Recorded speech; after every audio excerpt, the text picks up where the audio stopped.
3년 전 저는 우리 마을의 영웅이었습니다. 득순이 덕분에 우리 마을이 부자 마을 됐네. 마을 어르신들이 제게 건네던 말이에요. 그때 저는 태양광 발전 사업으로 마을 전체가 매달 수천만 원을 벌어들이는 기적을 만들어낸 사람이었거든요.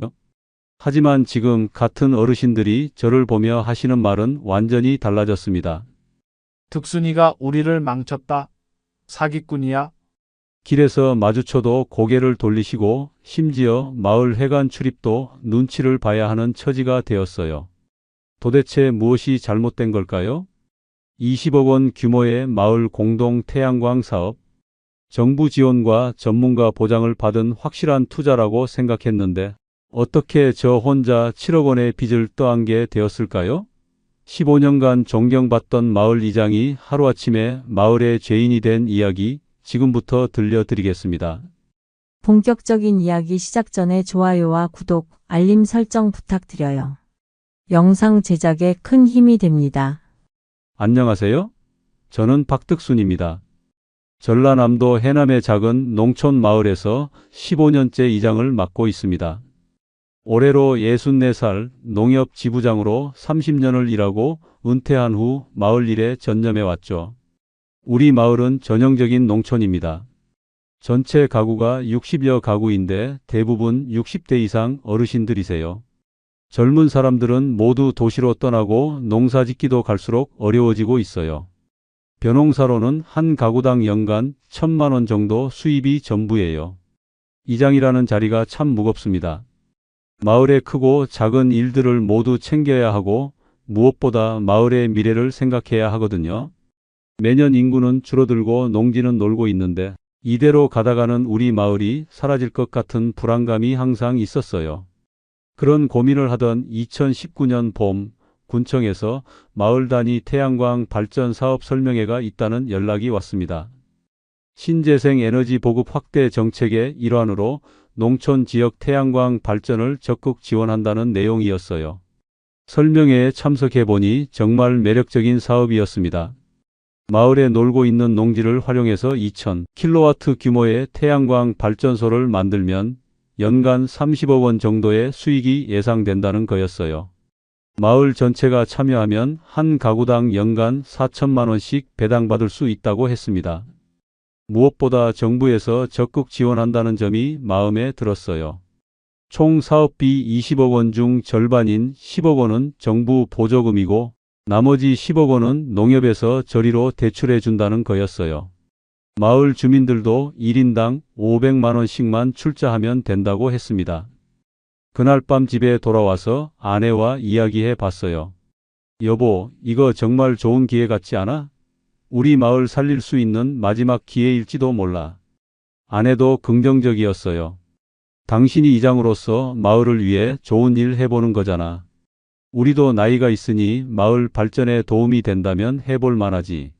농협 지부장 경력도 있고 마을 사람들의 신뢰도 받고 있으니 제가 앞장서서 추진하면 될 것 같았어요. 사실 개인적으로도 매력적이었습니다.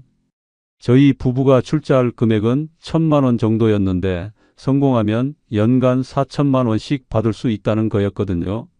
다음 날부터 본격적으로 마을 주민들을 설득하기 시작했습니다. 마을 회관에서 설명회를 열고 집집마다 돌아다니며 사업의 장점을 설명했어요.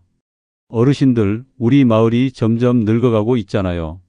젊은 사람들은 다 떠나고 농사만으로는 생계 유지도 힘든 상황이에요.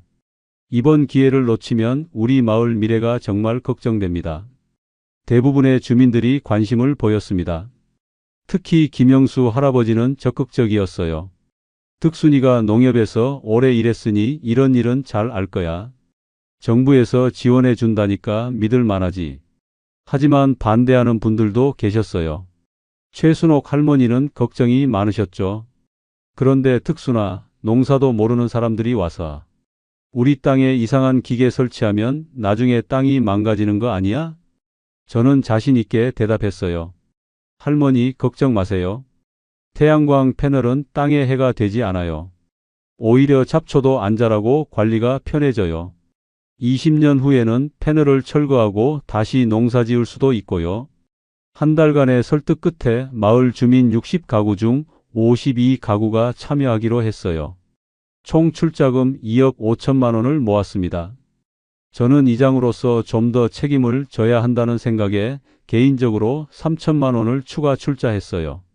사업 부지로는 마을 뒤편에 논 2만 평을 선정했습니다. 대부분 고령화로 농사를 포기한 땅들이었어요.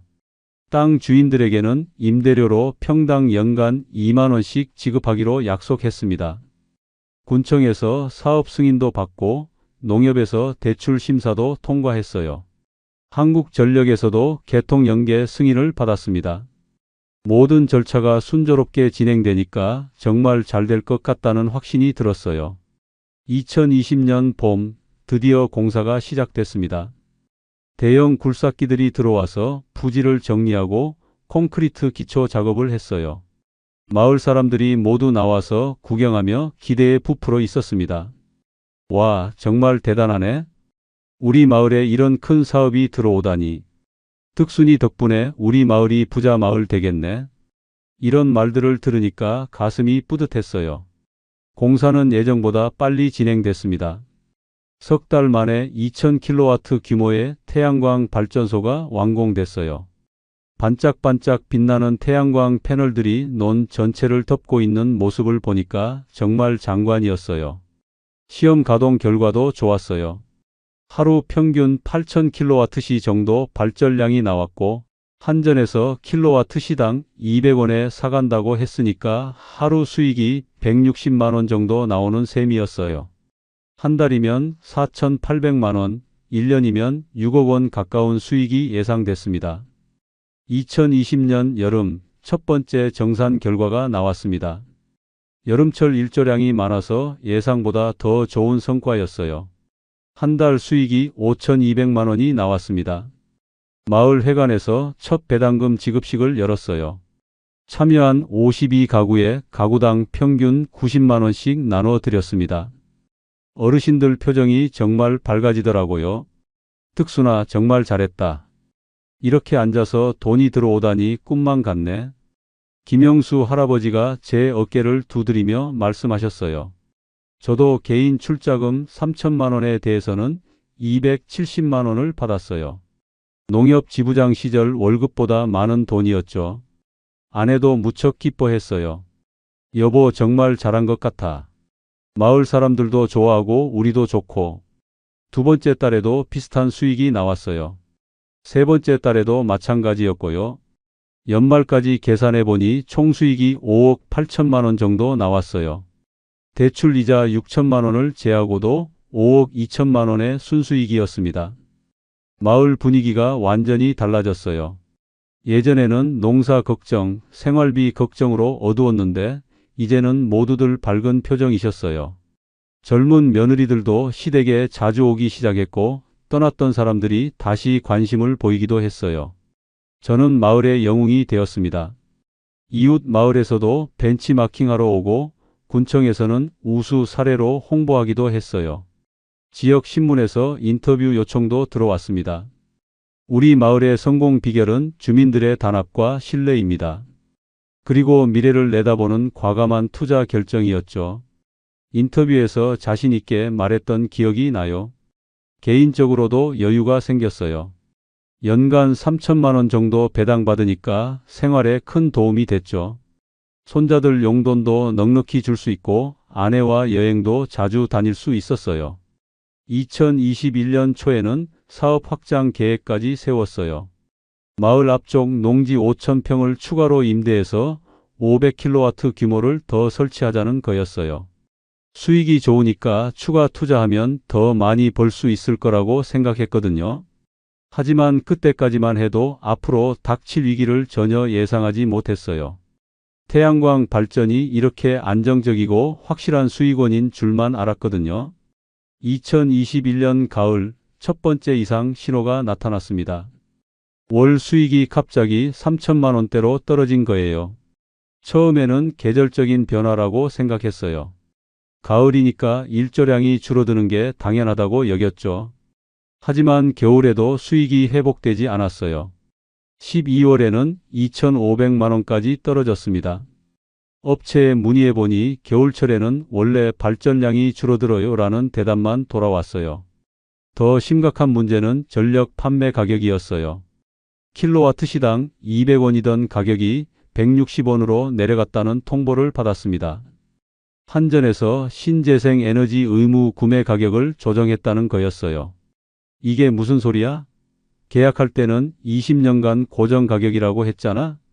제가 항의하니까 업체에서는 시장 상황에 따라 변동될 수 있다고 계약서에 명시되어 있어요 라고 했어요. 계약서를 다시 확인해 보니 정말로 작은 글씨로 그런 조항이 있더라고요. 그때까지 저는 그런 부분을 자세히 읽어보지 않았던 거예요.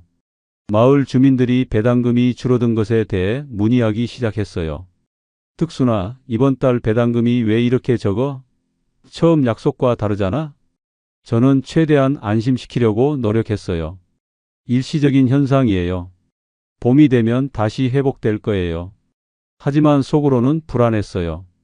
2022년 봄이 와도 상황은 개선되지 않았어요. 오히려 더 나빠졌습니다. 전력 판매 가격이 140원까지 내려갔고 발전 설비 일부에 고장이 발생했어요. 업체에서 점검해 보니 인버터 5대에 문제가 있다는 거예요. 교체 비용으로 3천만 원이 필요하다고 했습니다. 보험으로 처리되지 않나요? 물어보니까 경련 변화에 따른 고장은 보험 적용이 안 돼요 라고 하더라고요. 월 수익은 2천만 원대로 더 떨어졌어요. 여기서 대출 이자 500만 원을 빼면 순수익이 1,500만 원밖에 안 됐어요. 가구당 배당금이 30만 원 수준으로 급락한 거죠. 마을 분위기가 싸늘해지기 시작했어요. 최순옥 할머니가 가장 먼저 불만을 터뜨렸어요. 특수나 처음에는 한 달에 90만 원씩 받는다고 했잖아. 지금은 30만 원도 안 나와. 이게 뭐야? 다른 주민들도 하나둘씩 항의하기 시작했어요. 사기당한 것 같다. 이장이 제대로 알아보지도 않고 덤벼들었다는 말들이 나오기 시작했습니다. 2022년 여름 결정타가 날아왔습니다. 정부에서 신재생 에너지 정책을 대폭 수정한다는 발표를 한 거예요. 태양광 발전에 대한 지원을 줄이고 전력 구매 가격도 시장 가격으로 전환한다는 내용이었어요. 전력 판매 가격이 킬로와트 시당 100원까지 떨어졌습니다. 처음 시작할 때의 절반 수준이었어요. 게다가 송전선 용량 부족으로 전력 판매량도 제한된다는 통보를 받았습니다. 그달 수익은 1,200만 원에 그쳤어요. 대출 이자를 제하고 나니 순수익이 700만 원밖에 안 됐어요. 가구당 배당금이 15만 원 수준으로 떨어진 거죠. 마을이 완전히 뒤집혔습니다. 마을 회관에서 주민회의가 열렸는데 분위기가 험악했어요. 득순이가 우리를 속였다. 김영수 할아버지가 소리를 질렀어요. 처음에 가장 적극적이었던 분이 이제는 가장 화를 내고 계셨어요. 이장 그만둬라. 책임져라. 다른 주민들도 흥분해서 소리를 지르더라고요. 저는 사과하며 설명하려고 했어요. 저도 예상하지 못한 일이에요. 정부 정책이 바뀐 건 어쩔 수 없는 일이잖아요. 하지만 아무도 들으려 하지 않았어요. 그러면 우리가 낸 돈은 어떻게 되는 거야? 손해는 누가 보상해줘? 이런 질문들만 쏟아졌어요. 더 큰 문제가 터졌어요. 대출 원금 상환이 시작되는 시점이 온 거예요. 농협에서 매달 1,700만 원씩 상환하라고 통보해 왔어요. 하지만 월 수익이 1,200만 원밖에 안 나오니까 상환은커녕 이자도 제대로 못 내는 상황이었어요. 마을 주민들은 더 이상 추가 부담을 할 수 없다고 선언했어요. 우리는 처음에 약속한 돈만 냈어.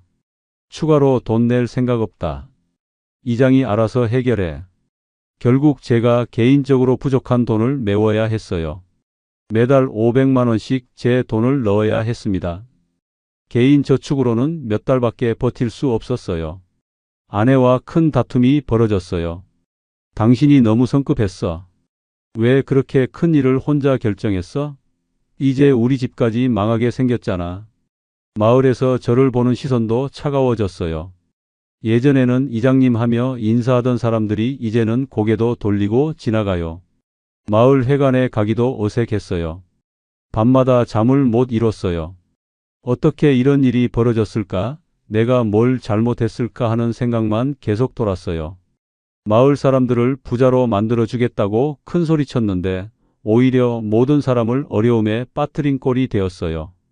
2023년 초 더 이상 버틸 수 없는 지경에 이르렀습니다. 개인 저축 5천만 원을 모두 써버렸고 대출 연체 통지서가 날아왔어요. 농협에서는 담보인 제 집과 농지를 압류하겠다고 통보해 왔습니다. 마을 주민들은 완전히 등을 돌렸어요. 길에서 마주쳐도 인사도 안 받고 지나가시고 심지어 사기꾼이라고 수군거리는 소리까지 들렸어요. 가장 힘들었던 건 가족들의 원망이었어요. 큰아들이 서울에서 내려와서 화를 냈어요. 아버지가 뭘 하신 거예요? 집까지 날리게 생겼잖아요. 저희 애들은 어떻게 키워요? 둘째 딸도 전화로 울면서 말하더라고요. 아빠, 정말 실망이에요. 왜 그렇게 무리하셨어요? 이제 어떻게 해요? 아내는 며칠째 말도 안 하고 지냈어요. 식사도 혼자 차려서 혼자 드시고 밤에도 등을 돌리고 주무셨어요. 40년 넘게 함께 산 부부인데 이렇게 어색한 적은 처음이었어요. 이장직도 그만둬야 했어요. 마을 주민들이 탄핵 투표를 하겠다고 나서는 바람에 스스로 사퇴했어요. 15년간 맡아온 이장직을 이런 식으로 마무리하게 되니 정말 억울하고 서러웠어요. 경제적으로도 막다른 길에 몰렸어요. 농협 대출 10억 원을 개인 보증했는데 태양광 발전소 매각 대금으로는 3억 원밖에 안 나온다는 거예요. 설비가 노후화됐고 정책 변화로 투자 가치가 급락했다는 이유였어요. 결국 7억 원을 개인적으로 갚아야 하는 상황이 되었어요. 제 집과 농지 3억 원어치를 팔고 나머지 4억 원은 추가 대출을 받아야 했어요. 평생 모은 재산을 모두 잃고도 빚이 남는 상황이었습니다. 한때는 자살까지 생각했어요. 이렇게 사는 것보다는 차라리 죽는 게 낫겠다는 생각이 들더라고요. 가족들에게도 짐이 되고 마을 사람들에게는 원망받고 이런 삶이 무슨 의미가 있나 싶었어요. 하지만 그럴 수는 없었어요. 아무리 힘들어도 제가 만든 문제는 제가 해결해야 했어요. 죽으면 가족들이 더 힘들어질 텐데 그럴 수는 없었거든요. 결국 집을 팔고 작은 전세 집으로 이사했어요. 20년째 살던 집을 떠나는 날 아내가 처음으로 눈물을 보이더라고요. 여보, 정말 미안해.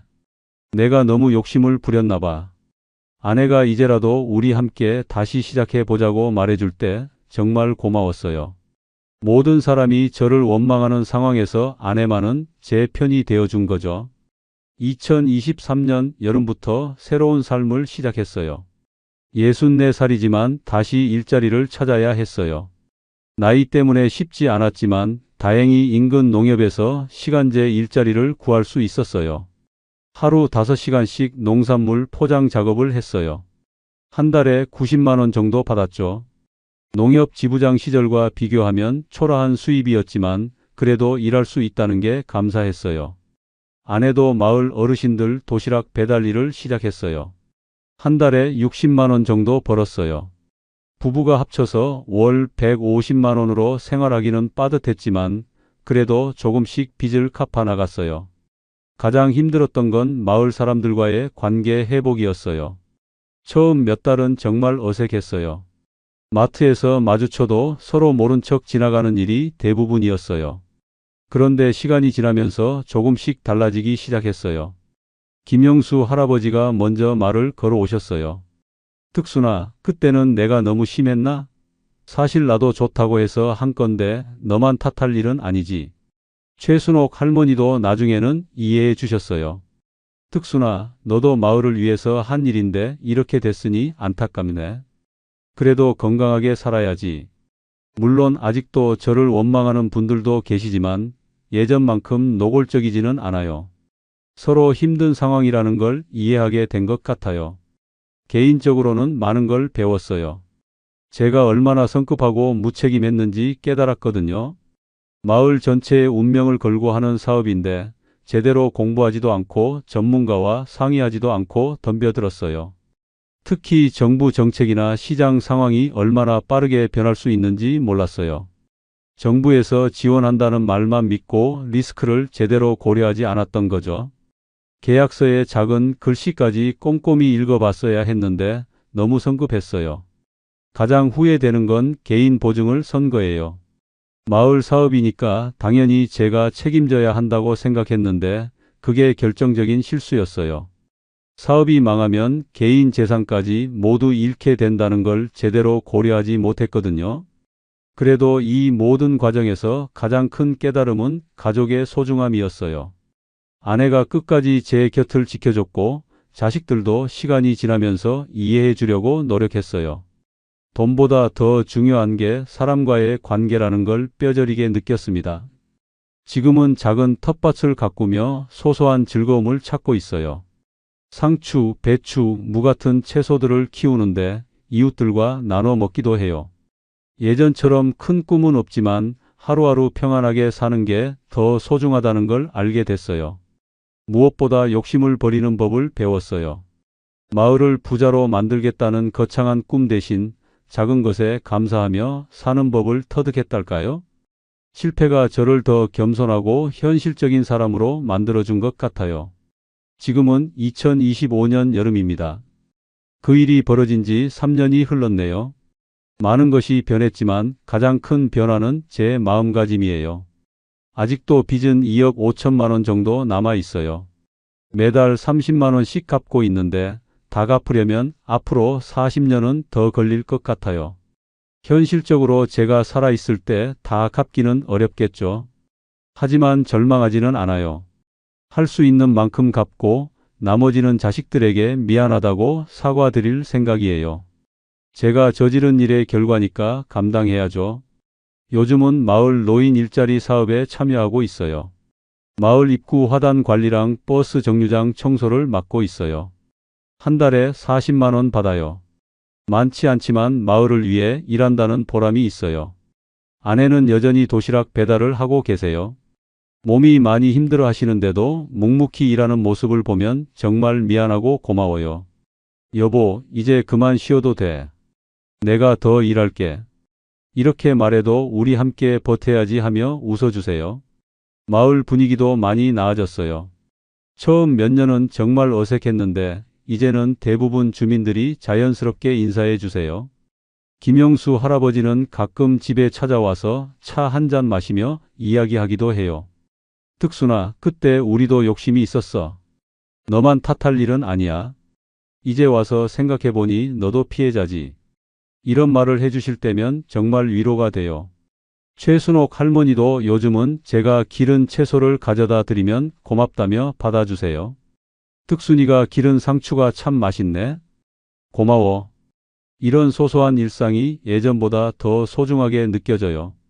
새로 선출된 이장님과도 관계가 좋아요. 처음에는 어색했는데 마을 일에 대한 조언을 구하러 오시기도 해요. 특순이 형님 경험이 많으시니까 이런 일은 어떻게 처리하면 좋을까요? 이렇게 물어보실 때면 뿌듯해요. 자식들과의 관계도 조금씩 회복되고 있어요. 큰아들은 아직도 서운해하지만 명절 때는 집에 와서 안부를 묻기도 해요. 둘째 딸은 가끔 전화로 아빠 건강은 괜찮으세요? 하며 걱정해 주고요. 손자들이 방학 때 놀러 오면 텃밭에서 채소 따는 법을 가르쳐 줘요. 할아버지, 이 토마토 정말 맛있어요. 이런 말을 들으면 모든 시름이 잊어져요. 지난 겨울에는 마을 청년회에서 찾아왔어요. 태양광 실패 경험을 바탕으로 강의를 해달라는 거였어요. 처음에는 부끄러워서 거절하려 했는데 아내가 당신 경험이 다른 사람들에게 도움이 될 수도 있잖아 하며 설득하더라고요. 저는 실패한 사람입니다. 여러분들이 저 같은 실수를 하지 않으셨으면 해서 이 자리에 나왔어요. 이렇게 시작한 강의였는데 의외로 반응이 좋았어요. 어떤 사업을 하든 욕심부터 버리세요. 확실한 수익이라는 건 세상에 없어요. 특히 정부 정책에 의존하는 사업은 더욱 조심해야 해요. 정책은 언제든 바뀔 수 있거든요. 가장 중요한 건 가족과 충분히 상의하는 거예요. 혼자 결정하지 마세요. 그리고 실패했을 때 감당할 수 있는 범위 내에서만 투자하세요. 요즘 제 소소한 즐거움은 마을 입구 화단을 가꾸는 거예요. 봄에는 개나리와 진달래를, 여름에는 봉선화와 코스모스를 심어요. 마을 사람들이 꽃이 참 예쁘네 하며 지나갈 때면 기분이 좋아져요. 이장 시절에는 마을 전체를 부자로 만들겠다는 큰 꿈이 있었어요. 하지만 지금은 그런 거창한 꿈 대신 작은 것들에서 보람을 찾아요. 마을이 조금이라도 깨끗하고 아름다워지는 것, 이웃들과 인사를 나누는 것, 이런 일상이 더 소중해요. 가끔 태양광 발전소 부지를 지나갈 때가 있어요. 지금은 다른 업체에서 인수해서 운영하고 있는데 그 업체도 비슷한 어려움을 겪고 있다고 해요. 정부 정책 변화와 전력 가격 하락으로 수익성이 많이 떨어졌다는 거예요. 그 모습을 보면 내가 잘못한 게 아니라 구조적인 문제였구나 하는 생각도 들어요. 물론 그렇다고 해서 제 책임이 사라지는 건 아니지만 마음이 조금은 가벼워져요. 마을 주민들에게는 여전히 미안한 마음이 커요. 몇 분은 아직도 저를 원망하고 계시거든요. 하지만 시간이 흐르면서 서로 이해하게 될 거라고 믿어요. 제가 이 이야기를 하는 이유는 저와 같은 실수를 하시는 분들이 없으셨으면 해서예요. 특히 나이 드신 분들이 마지막 기회라는 생각으로 무리한 투자를 하시는 경우가 많은데 정말 조심하셔야 해요. 어떤 사업이든 확실한 건 없어요. 정부가 지원한다고 해서, 전문가가 보장한다고 해서 안전한 건 아니에요. 본인이 이해할 수 없는 분야에는 함부로 손대지 마세요. 그리고 무엇보다 가족이 중요해요. 돈을 잃는 것보다 가족의 신뢰를 잃는 게 더 아파요. 큰 결정을 하기 전에는 반드시 가족과 충분히 상의하세요. 지금 저는 비록 가난하지만 마음은 예전보다 평안해요. 큰 욕심 없이 하루하루 성실하게 사는 게 진짜 행복인 것 같아요.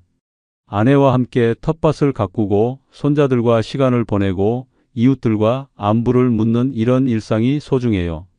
실패가 끝이 아니에요. 실패해서 배우고 다시 일어서는 게 중요해요. 저도 아직 빚을 다 갚지는 못했지만 포기하지 않고 조금씩 나아가고 있어요. 혹시 저와 비슷한 상황에 계신 분이 있다면 절망하지 마세요. 시간이 지나면 모든 게 나아져요. 가족과 이웃들도 결국은 이해해 줄 거예요. 무엇보다 건강하게 살아가는 게 가장 중요해요.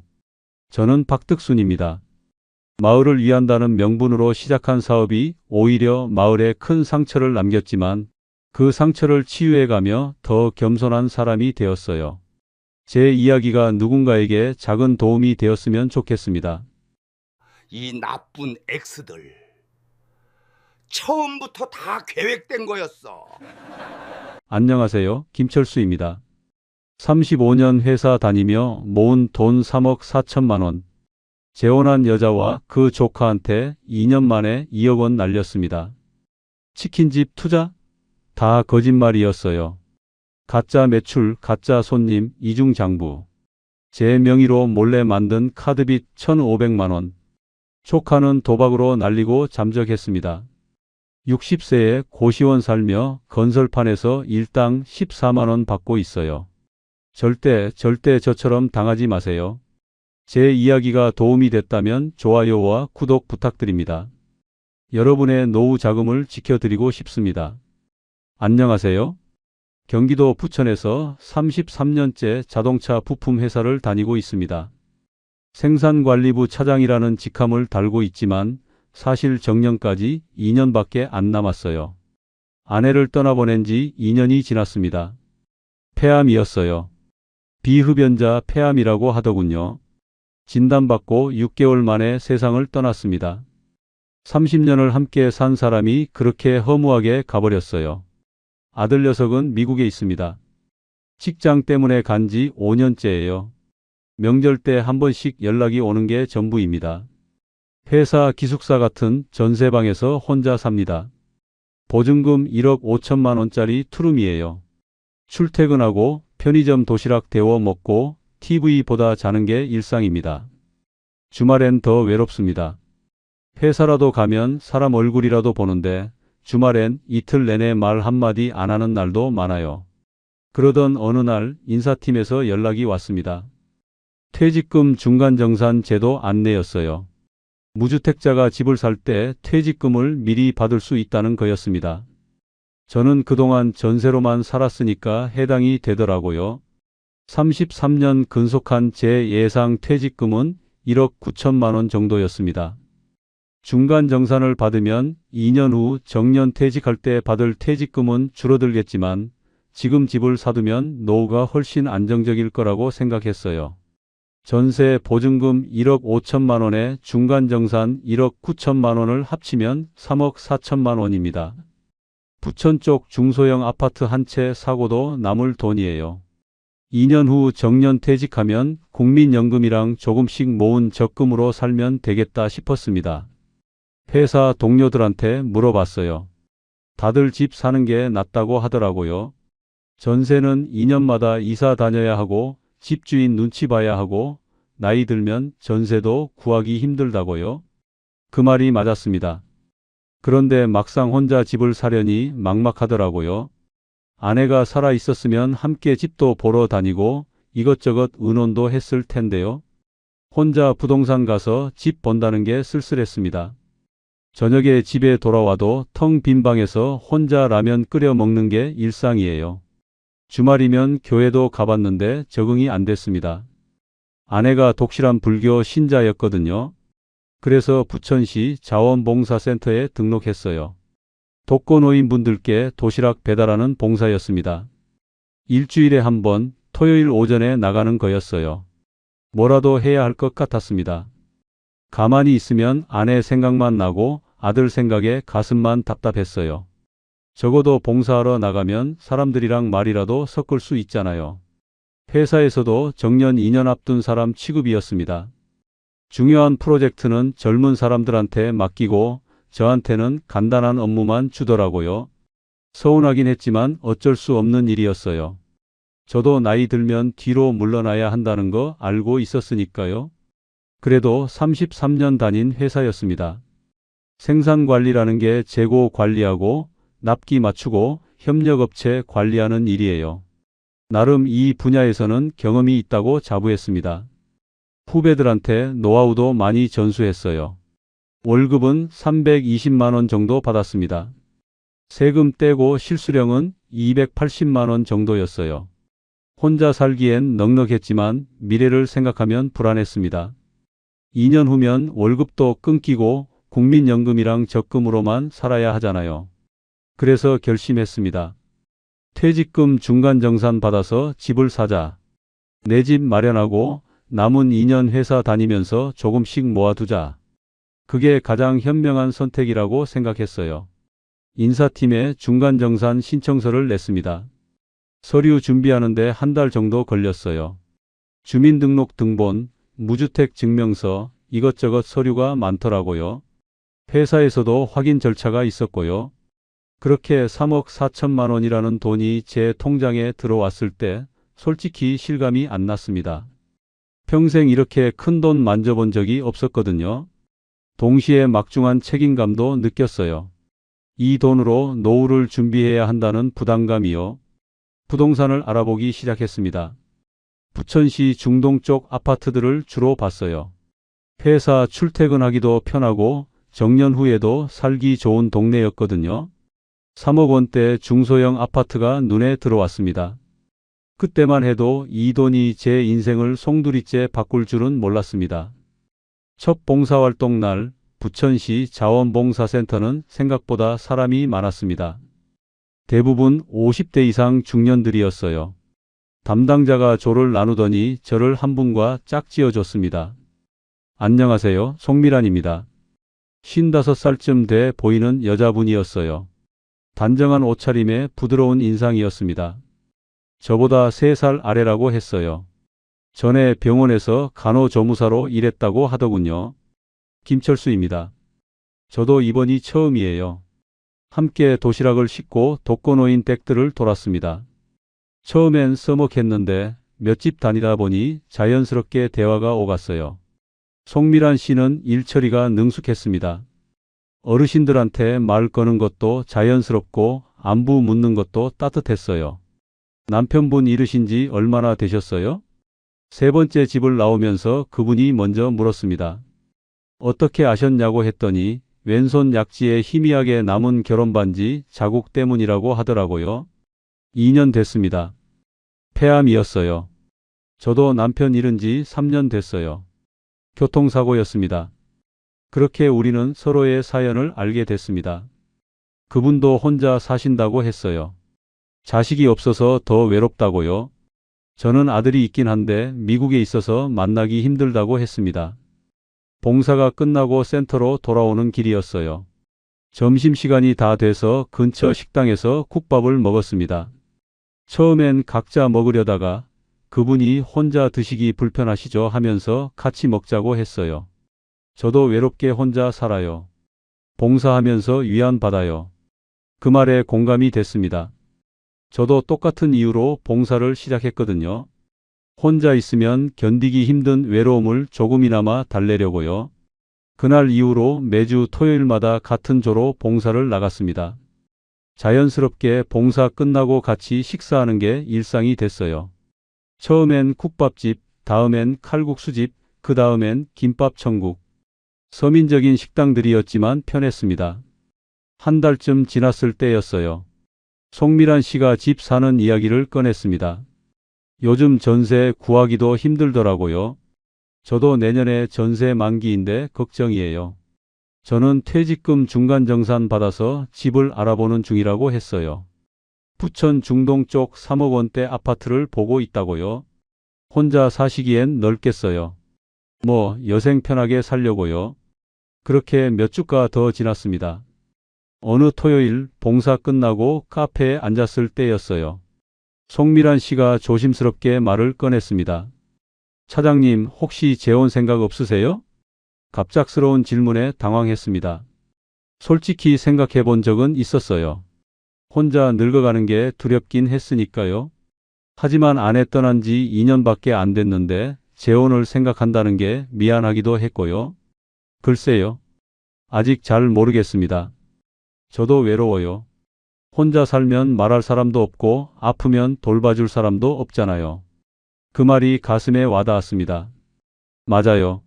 지난 겨울에 독감 걸렸을 때 정말 힘들었거든요. 끙끙 앓으면서도 병원 갈 힘조차 없었어요. 그때 옆에 누가 있었으면 얼마나 좋았을까 생각했었습니다. 천천히 생각해 보시고 괜찮으시면 연락 주세요. 그분이 전화번호를 적어줬습니다. 저는 받아들고 주머니에 넣었어요. 그날 밤 잠이 안 왔습니다. 송미란 씨 얼굴이 자꾸 떠올랐어요. 나쁜 사람은 아닌 것 같았습니다. 봉사활동하는 모습 보면 착하고 성실해 보였어요. 말투도 부드럽고 배려심도 있었고요. 2주일 고민하다가 문자를 보냈습니다. 커피 한잔 하실래요? 답장이 바로 왔어요. 좋아요. 우리는 카페에서 만나 긴 이야기를 나눴습니다. 서로의 지난 삶, 외로웠던 시간들, 앞으로의 계획까지요. 송미란 씨는 간호조무사로 20년 넘게 일했다가 남편 사고 후 그만뒀다고 했어요. 퇴직금 3천만 원 정도 받아서 저축해뒀다고요. 저도 집 살 계획이에요. 차장님이랑 같이 사면 안 될까요? 그 제안이 나왔을 때 조금 놀랐습니다. 하지만 생각해보니 나쁘지 않았어요. 혼자 큰 집 사는 것보다 둘이 함께 사는 게 경제적으로도 좋고 정서적으로도 안정적이잖아요. 제 퇴직금 3천만 원 보탤게요. 공동명의로 해요. 진지한 눈빛이었습니다. 저는 고개를 끄덕였어요. 6개월 후 우리는 조촐하게 재혼식을 올렸습니다. 주례도 없이 구청에서 혼인신고만 했어요. 동료 몇 명이 축하해줬지만 가족은 아무도 없었습니다. 아들한테 전화했더니 아버지 행복하시면 됐죠 하고 끊더군요. 그래도 괜찮았습니다. 이제 혼자가 아니었으니까요. 집에 가면 따뜻한 밥이 있고 말할 사람이 있고 함께할 사람이 생겼으니까요. 그때만 해도 이 결혼이 제 인생 최악의 선택이 될 줄은 몰랐습니다. 재혼 석 달 후 본격적으로 집을 알아보기 시작했습니다. 송미란 씨가 적극적이었어요. 주말마다 부동산을 다니며 매물을 봤습니다. 여보, 이 집 괜찮아요. 중동역 가깝고 깨끗해요. 처음엔 여보라는 호칭이 어색했습니다. 하지만 점점 익숙해졌어요. 결혼했으니까 당연한 거였죠. 부천시 중동 쪽 아파트를 집중적으로 봤습니다. 회사 출퇴근도 편하고 주변에 병원이랑 마트도 많았거든요. 3억 원대 중소형 평수가 적당했어요. 한 달 넘게 알아보다가 마음에 드는 집이 나왔습니다. 부천 중동 소재 58제곱미터짜리 아파트였어요. 매매가 3억 2천만 원. 딱 우리 예산에 맞았습니다. 여보, 이 집으로 결정해요. 마음에 들어요. 송미란 씨 눈이 반짝이었습니다. 저도 나쁘지 않다고 생각했어요. 층도 중간층이고 남향이고 관리도 잘 돼 있었으니까요. 계약하기 전날 밤이었습니다. 송미란 씨가 조심스럽게 말을 꺼냈어요. 여보, 제 퇴직금 3천만 원 보탤게요. 공동명의로 하면 안 될까요? 순간 멈칫했습니다. 공동명의요? 제 퇴직금 1억 9천만 원에 전세 보증금 1억 5천만 원 합쳐서 3억 4천만 원인데 거기에 3천만 원 보태는 걸로 공동명의를 하자고요? 하지만 거절할 이유가 없었습니다.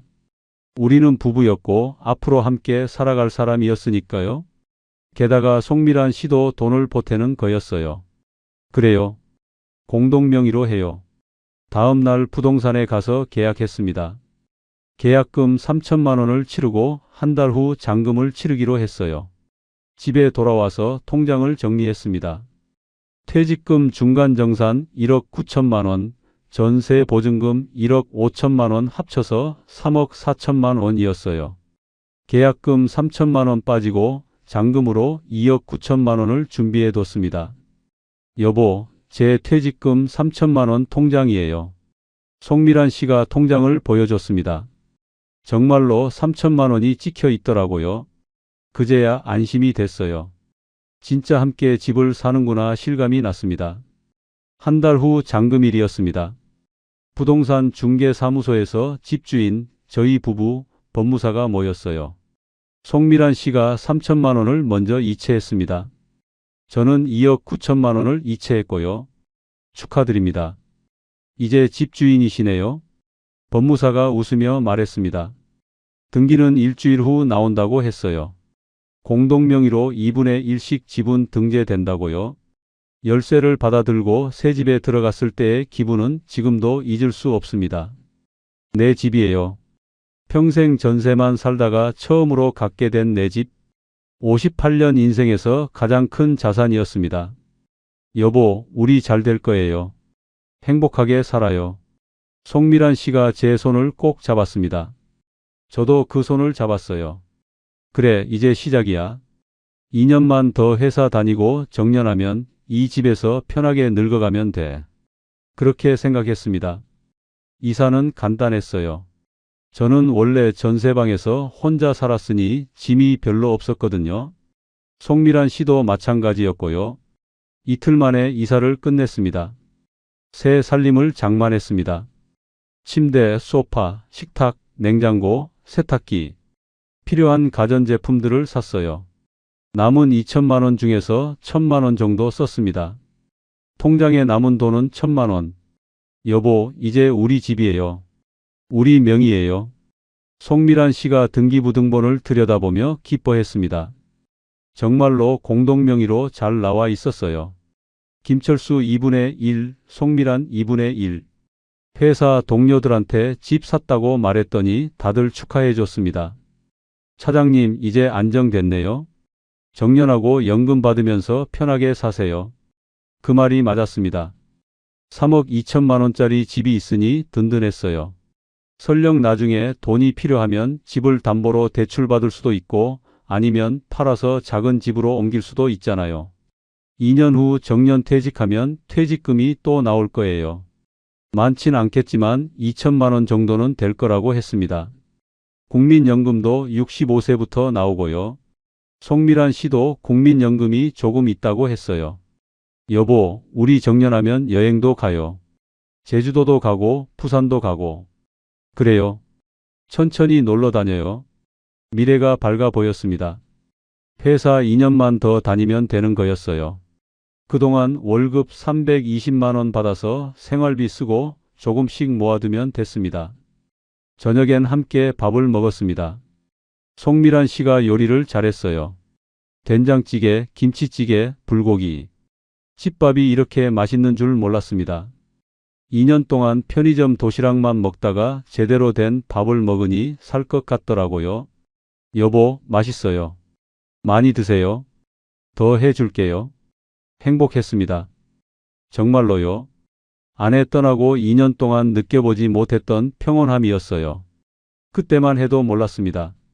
이 집이 제 인생을 파괴할 도구가 될 줄은요. 입주한 지 3개월쯤 됐을 때였습니다. 어느 주말 오후 초인종이 울렸어요. 여보, 우리 조카 왔어요. 송미란 씨가 문을 열었습니다. 32살쯤 돼 보이는 청년이 들어왔어요. 박민준이라고 했습니다. 송미란 씨 남동생 아들이라고요. 삼촌 처음 뵙겠습니다. 민준이에요. 응, 그래. 들어와. 차를 내왔습니다. 민준이는 예의 바르게 인사했어요. 대학 졸업하고 취업 준비 중이라고 했습니다. 요즘 일자리 구하기 힘들다고 이것저것 알아보는 중이라고요. 1시간쯤 이야기하다가 민준이가 조심스럽게 말을 꺼냈습니다. 삼촌, 사실 상담 드릴 게 있어서 왔어요. 뭔데? 치킨 프랜차이즈 하려고 하는데요. 삼촌이 회사에서 생산 관리 하셨잖아요. 조언 좀 구하고 싶어서요. 치킨집이요? 요즘 젊은 친구들이 많이 한다던데. 저는 고개를 끄덕였어요. 재고 관리, 인력 관리 이런 거 어떻게 하는지 배우고 싶어요. 삼촌 경험이 많으시잖아요.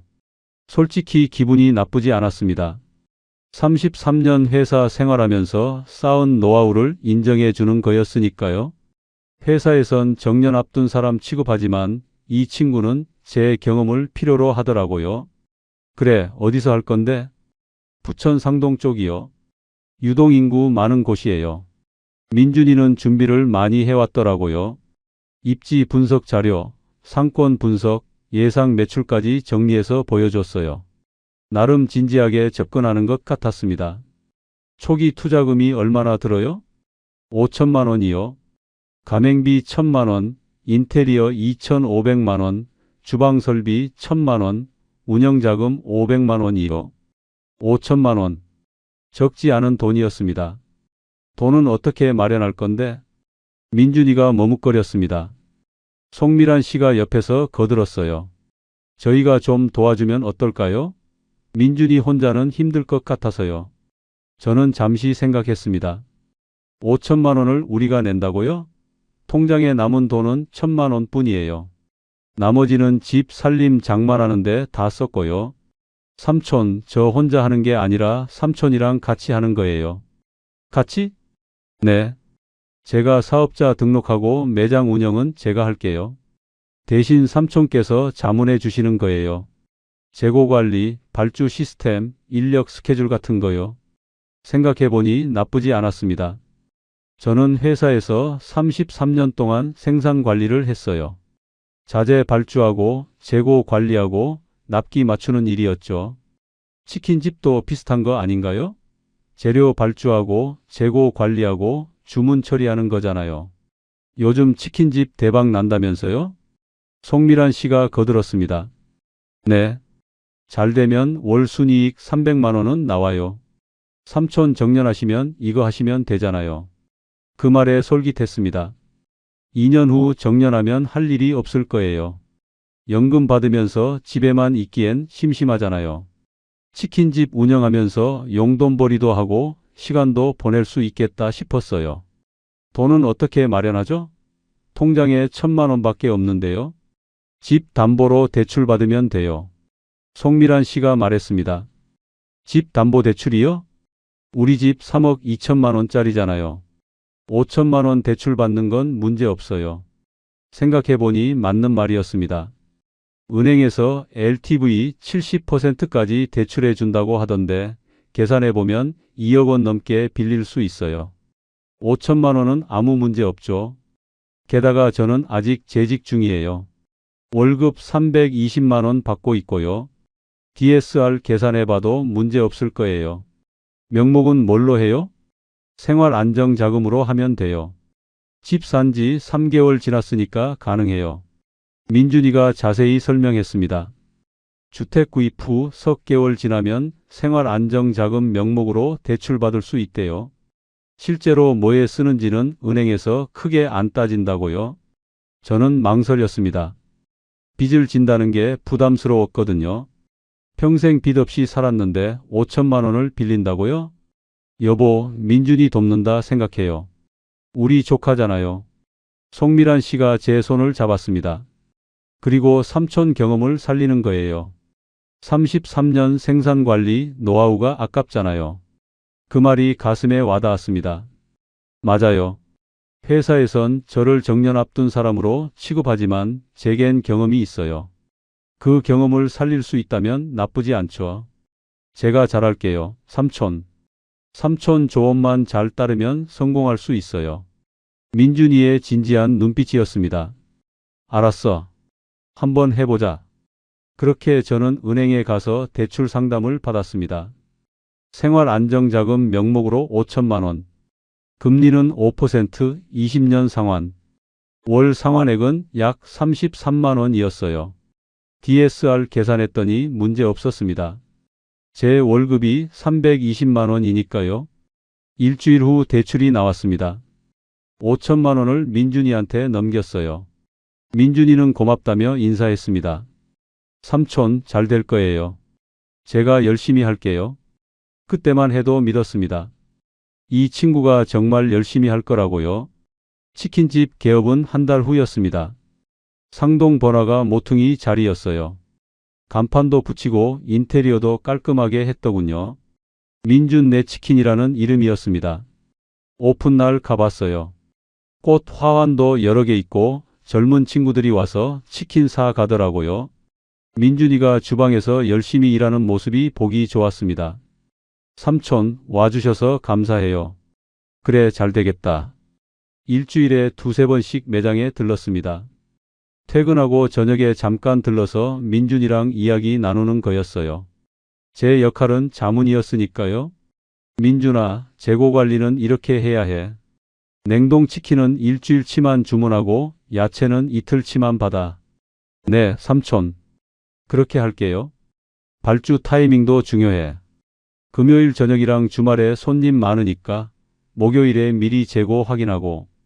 회사에서 33년 하던 일이었습니다. 자재 발주 타이밍, 재고 회전율 관리, 안전재고 확보. 치킨집도 똑같더라고요. 원리는 다 비슷했어요. 민준이는 제 말을 잘 들었습니다. 노트에 적어가면서 열심히 배웠어요. 그 모습이 기특했습니다. 한 달쯤 지났을 때였어요. 민준이가 매출 보고를 했습니다. 삼촌, 하루 매출이 150만 원 나와요. 오, 그래? 잘 되네. 삼촌 조언 덕분이에요. 재고 관리 잘하니까 폐기 손실도 줄었어요. 뿌듯했습니다. 제 경험이 정말 도움이 되는구나 싶었어요. 회사에선 정년 앞둔 사람 취급하지만 여기선 제 노하우가 통하더라고요. 2달째 민준이가 더 좋은 소식을 가져왔습니다. 삼촌, 요즘 일일 매출 170만 원 넘어요. 대박이네. 입소문 탄 거야? 네. 단골도 생기고 배달 주문도 많아졌어요. 매장에 가보면 정말 손님이 많아 보였어요. 젊은 친구들이 335 모여 치킨 먹고 배달 주문도 계속 들어오더라고요. 석 달째는 180만 원까지 올랐다고 했습니다. 삼촌, 대박 났어요. 월 순이익 300만 원 나올 것 같아요. 정말? 그럼 대출 이자 빼고도 남겠네? 네. 삼촌 덕분이에요. 송미란 씨도 좋아했습니다. 여보, 우리 잘한 거예요. 민준이 돕길 잘했어요. 그러게. 내 경험이 도움되니까 보람 있네. 회사 동료들한테도 말했어요. 조카 치킨집 자문하는데 잘 된다고요. 차장님, 정년하고 치킨집 운영하세요. 괜찮은 노후 대책이네요. 그 말이 맞는 것 같았습니다. 2년 후 정년하면 이 치킨집을 넘겨받을 수도 있겠다 싶었어요. 민준이랑 같이 운영하든지 아니면 제가 인수하든지요. 매주 주말엔 민준이가 집에 와서 보고했습니다. 매출 현황, 재고 상태, 손님 반응까지 자세하게 이야기했어요. 삼촌이 알려주신 대로 재고 회전율 높이니까 신선도도 좋아졌어요. 인력 스케줄도 삼촌 조언대로 짰더니 효율 올랐어요. 들을 때마다 기분이 좋았습니다.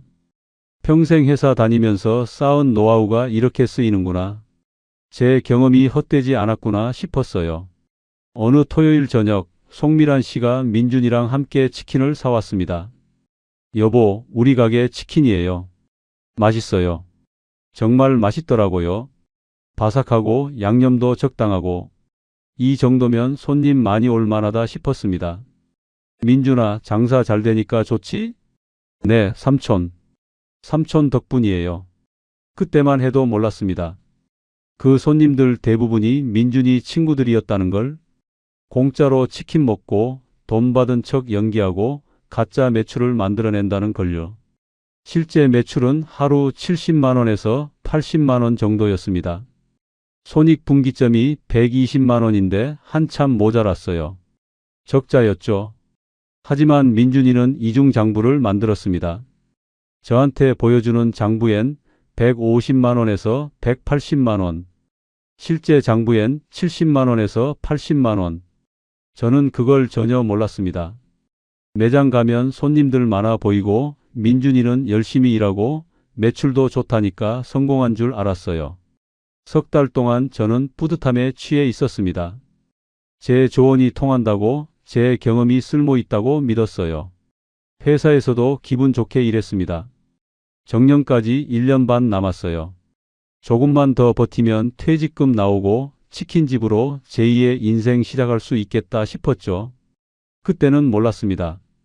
그게 다 거짓이었다는 걸, 민준이가 저를 속이고 있었다는 걸, 그리고 곧 더 큰 함정이 기다리고 있다는 걸요. 넉 달째 되던 어느 주말 민준이가 어두운 얼굴로 찾아왔습니다. 삼촌, 큰일 났어요. 왜? 무슨 일인데? 매출이 갑자기 떨어졌어요. 하루 100만 원도 안 나와요. 놀랐습니다. 지난주까지만 해도 170만 원 넘는다더니 갑자기요? 근처에 BBQ랑 교촌이 생겼어요. 손님들 다 빼앗겼어요. 민준이가 스마트폰으로 지도를 보여줬습니다. 정말로 200m 거리에 대형 프랜차이즈 2개가 새로 생겼더라고요. 어떻게 해야 하죠? 이러다간 문 닫아야 해요. 진짜 그 정도야? 네. 홍보비라도 써야 해요. 전단지 돌리고 할인 이벤트 하고. 송미란 씨가 옆에서 거들었습니다.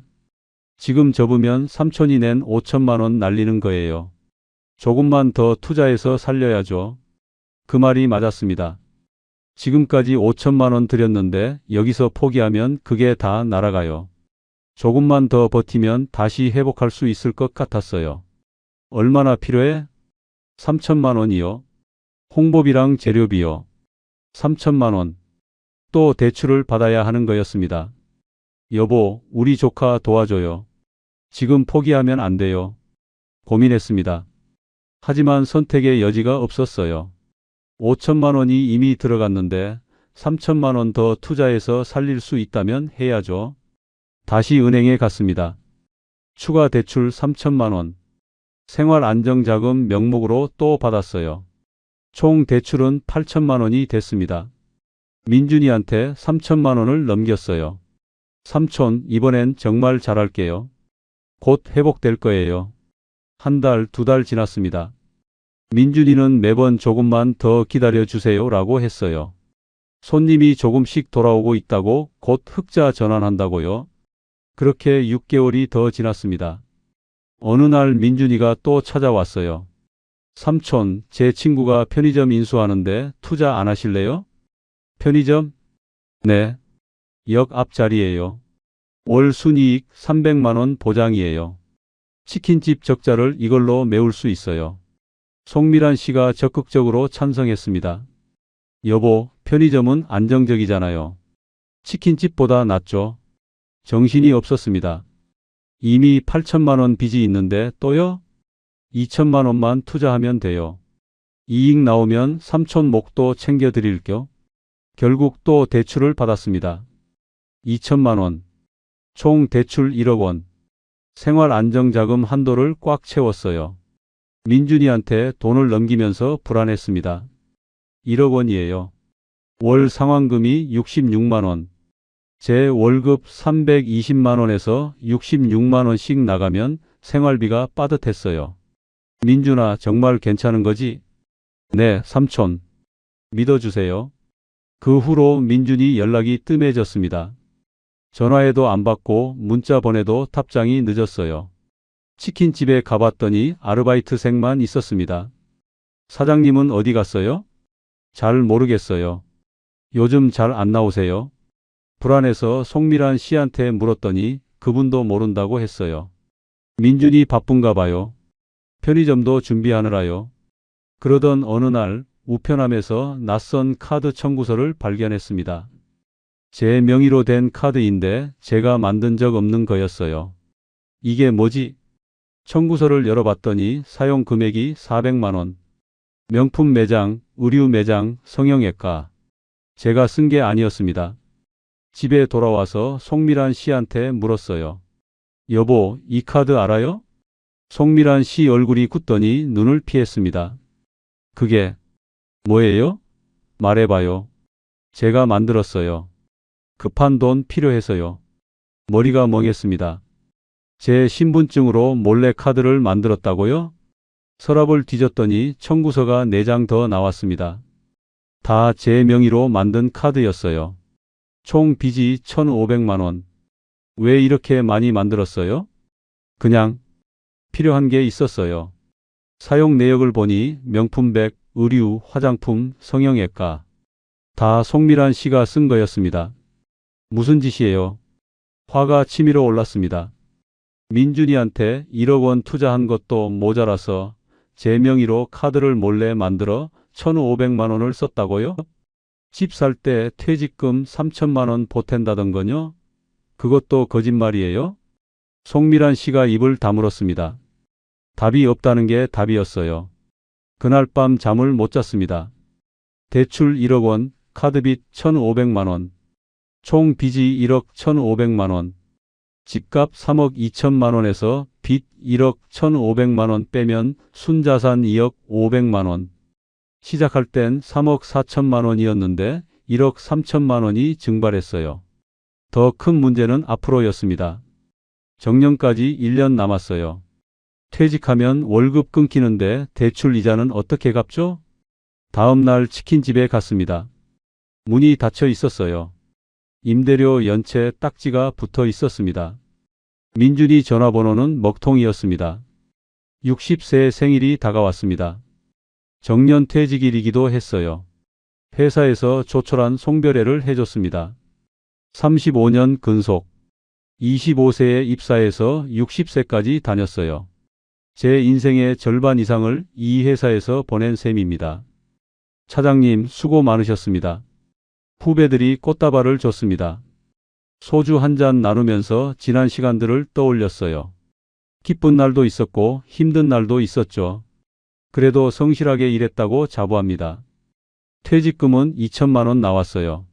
중간 정산 받고 2년치만 쌓인 거라 많지 않았습니다. 하지만 없는 것보단 나았죠. 집으로 돌아오는 길이 쓸쓸했습니다. 내일부터는 출근할 곳이 없어요. 60세, 무직. 앞으로 뭐하고 살지 막막했습니다. 송미란 씨는 요즘 말수가 줄었어요. 카드빚 일로 싸우고 나서 사이가 서먹해졌습니다. 여보, 저녁 먹어요. 응. 대화가 끊겼습니다. 예전처럼 따뜻하지 않았어요. 밥상머리가 차가웠습니다. 민준이는 여전히 연락이 안 됐습니다. 치킨집은 완전히 문 닫았어요. 임대료 3달 밀렸다며 집주인이 계약 해지했다고 하더군요. 1억 원이 그냥 날아간 겁니다. 참을 수 없어서 송미란 씨 남동생한테 전화했어요. 형님, 죄송합니다. 민준이 연락이 안 돼요. 뭐가 어떻게 된 거예요? 저도 잘 모르겠어요. 치킨집 망했다고만 들었어요. 1억 원 투자했는데 이렇게 끝나면 안 되죠. 형님, 저희도 당황스러워요. 민준이 찾으면 연락드릴게요. 전화를 끊었습니다. 허탈했어요. 믿었던 조카가 돈만 받아먹고 잠적했습니다. 며칠 후 우연히 민준이 친구를 만났습니다. 치킨집 근처에서 마주쳤어요. 너 민준이 친구지? 민준이 어디 있어? 저도 잘 모르겠어요. 연락 안 돼요. 치킨집 장사 잘 됐었잖아. 손님들 많았고. 친구가 머뭇거리더니 말했습니다. 아저씨, 그거 다 가짜였어요. 뭐? 민준이가 친구들 불러서 공짜로 치킨 먹게 하고 돈 받은 척 했어요. 아저씨한테 보여주려고요. 머리를 망치로 맞은 것 같았습니다. 처음부터 장사 안 됐어요. 손님 거의 없었고요. 민준이가 이중장부 만들어서 아저씨 속인 거예요. 다리에 힘이 풀렸습니다.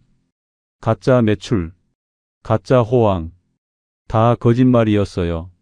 돈은 어디 썼는데? 도박이요. 민준이 작년부터 도박빚이 많았어요. 아저씨한테 받은 돈으로 갚으려 했는데 더 잃었대요.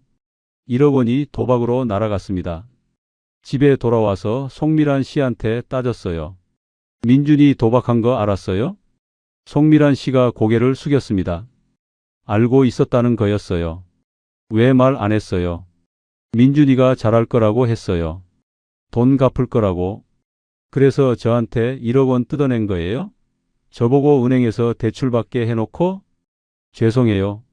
사과로 끝날 일이 아니었습니다.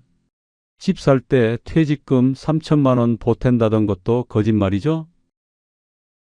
대답해봐요. 네. 거짓말이었어요. 처음부터 다 계획된 사기였습니다. 저한테 접근하고 재혼하고 공동명의로 집 사고 조카 사기에 끌어들이고 제 명의로 카드 만들고 이혼해요. 여보, 이혼하자고요. 더 이상 참을 수 없었습니다. 송미란 씨랑 민준이는 처음부터 한패였어요. 제 돈을 노린 거였습니다. 변호사를 찾아갔습니다. 사정을 설명했더니 변호사가 고개를 저었어요. 재산 분할이 문제네요. 왜요? 공동명의 아파트잖아요. 법적으론 반반 나눠야 합니다. 사기인데도요? 입증하기 어렵습니다. 결혼도 합법이었고 집도 합법적으로 샀고요. 계산을 해봤습니다. 아파트 시세 3억 2천만 원, 대출 1억 원, 카드빚 1,500만 원, 순자산 2억 500만 원, 통상 50대 50 나눠야 하는데 단기 혼인이고 배우자 과실이 크니까 70대 30 정도 받을 수 있을 겁니다. 70%면 1억 4,350만 원. 카드빚은요?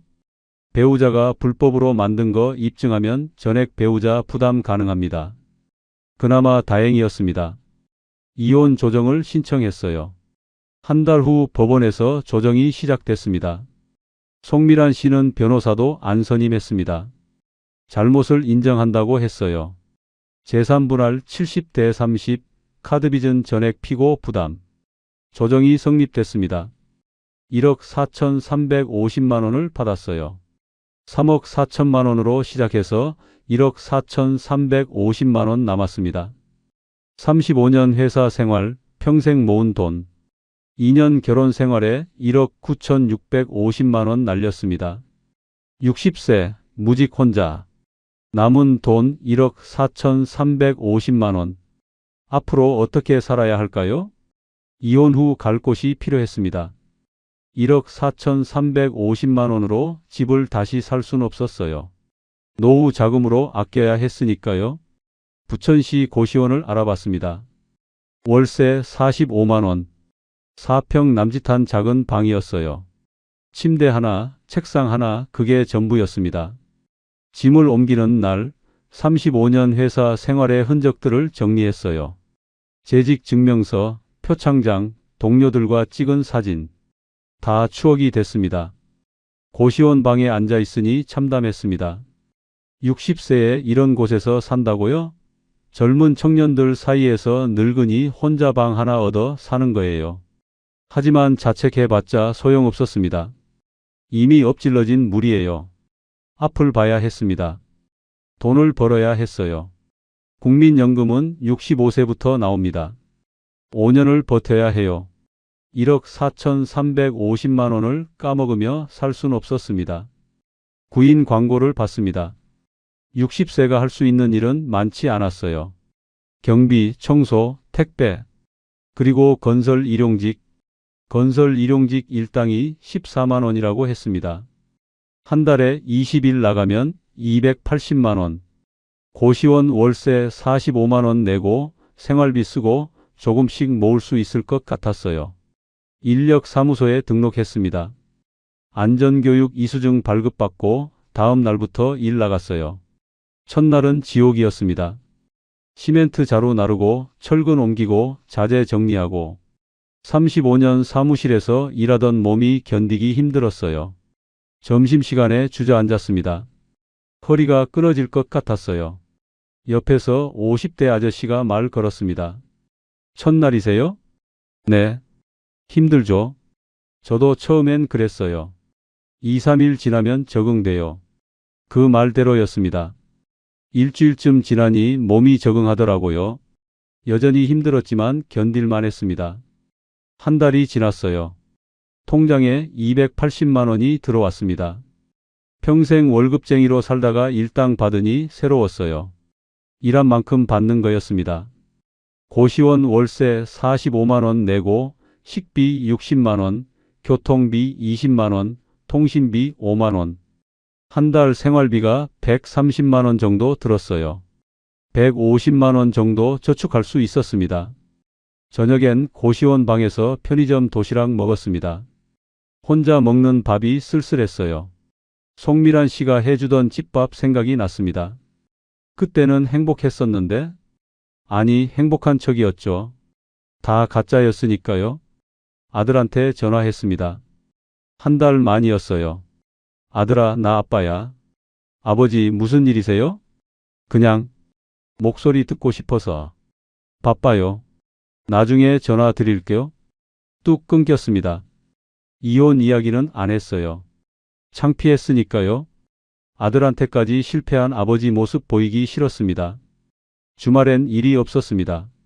고시원 방에 누워 천장만 바라봤어요. 지난 2년을 떠올렸습니다. 어디서부터 잘못된 걸까요? 송미란 씨를 만난 것? 아니면 재혼한 것? 집을 공동명의로 산 것? 민준이한테 투자한 것?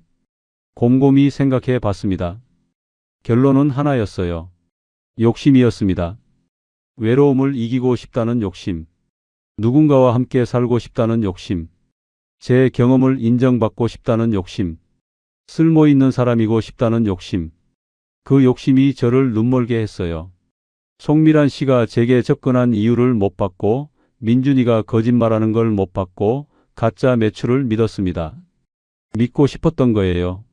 제가 필요한 사람이라고, 제 경험이 쓸모있다고, 제가 도움되는 사람이라고. 하지만 현실은 달랐습니다. 저는 그냥 돈 있는 늙은이였어요. 퇴직금 있는 호구였죠.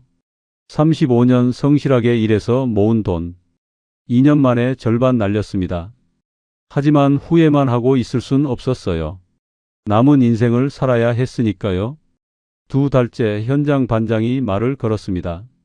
김 씨 일 잘하네요. 성실하고. 감사합니다. 회사 다니셨어요? 네. 35년 다녔습니다. 그럼 생산관리 같은 거 하셨겠네요? 네, 맞습니다. 반장이 웃었습니다. 여기도 비슷해요. 자재 관리하고 일정 맞추고. 경험 있으면 금방 배워요. 그 말에 위로가 됐습니다. 제 경험이 완전히 쓸모없진 않구나. 여기서도 쓸 수 있구나. 석 달째부터는 반장 보조 일을 맡았어요. 자재 발주 확인하고 일정 조율하고. 35년 하던 일이었습니다. 현장은 달라도 원리는 똑같았어요. 일당이 15만 원으로 올랐습니다. 한 달 300만 원. 조금 더 여유가 생겼어요. 6개월이 지났습니다. 통장에 800만 원 정도 모였어요. 1억 4,350만 원에 800만 원 더해서 1억 5,150만 원. 앞으로 5년만 더 일하면 국민연금 나옵니다. 그때까지 건강 유지하고 꾸준히 일하고 조금씩 모으면 돼요. 화려하진 않지만 살아갈 수 있습니다. 어느 일요일 오후 고시원 방에서 창밖을 봤어요. 가족들이 함께 걷고 있었습니다. 아버지, 어머니, 아이. 손잡고 웃으면서요. 부럽긴 했지만 후회하진 않았어요. 제 선택이었으니까요. 잘못된 선택이었지만 그래도 제가 한 거였으니까요. 이제 알았습니다. 외로움은 돈으로 해결할 수 없다는 걸, 성급한 결정은 후회를 남긴다는 걸, 너무 쉽게 믿으면 안 된다는 걸, 욕심은 판단을 흐린다는 걸, 만약 다시 시작한다면요? 천천히 할 겁니다. 재혼도, 투자도 모든 걸 신중하게요. 외로워도 참고 급하지 않게 검증하고 또 검증하면서요. 하지만 돌이킬 수는 없어요. 지나간 건 지나간 거니까요. 60세. 이제 새로 시작입니다. 1억 5천만 원과 건강한 몸, 그리고 깨달음 하나. 그걸로 남은 인생 살아가면 됩니다. 안녕하세요. 김철수입니다. 지금 60세예요. 고시원에서 혼자 살고 건설 현장에서 일합니다. 힘들지만 견딜만해요. 여러분께 하고 싶은 말이 있습니다. 외롭다고 성급하게 결정하지 마세요. 누군가 너무 쉽게 다가온다면 의심하세요. 투자는 신중하게 검증하고 또 검증하세요. 욕심은 판단을 흐리게 합니다. 저처럼 35년 모은 걸 2년 만에 날리지 마세요. 제 이야기가 누군가에겐 도움이 되길 바랍니다.